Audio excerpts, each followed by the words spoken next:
જોતો કે રામાયણ ઘરની અંદર છે અને મહાભારત ઘરની બહાર છે.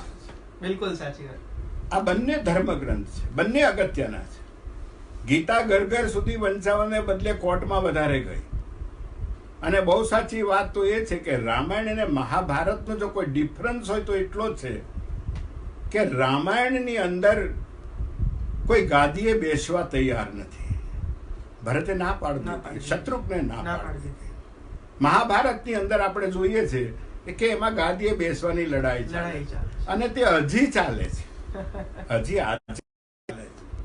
રામાયણમાં જો સીતા માતા પોતે બોલ્યા હોત ને તો ક્યારે રામાયણ નહીં થાય. અને મહાભારતની અંદર દ્રૌપદી માતા પોતે મૂંગા રહ્યા હોત તો ક્યારેય મહાભારત નહીં થાય. રામાયણની અંદર સીતાજીને બચાવવા માટે રામચંદ્ર ભગવાને વજનદાર ધનુષને ઊંચકીને અને મહાભારતની અંદર દ્રૌપદી માટે અર્જુને 100 યોજન થાંભલીને ધનુષને ચડાવવું પડ્યું હતું. એકમાં ધનુષને ભાંગવું પડે અને બીજામાં ધનુષને ચડાવવું પડે. અને સાહેબ બહુ સાચી વાત જો કહેવાની હોય તો હું એ કહું છું કે રામાયણમાં એક જ વાત છે કે આ બધું તારું છે. સમર્પણની ભાવના છે, ત્યાગની ભાવના છે.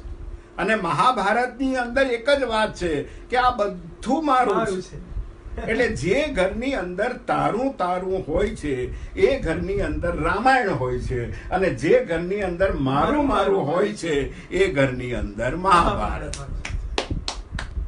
અને હું તો એમ કહું છું કે જ્યાં મારું મારું હોય છે ને ત્યાં ભગવાન એવું કહે છે કે જે એમ કે આ મારું છે એને હું મારું મારું ને મારું, અને જે એમ કે આ તારું છે એને હું તારું તારું ને તારું. આ રામાયણ અને મહાભારત વચ્ચેનો તફાવત છે.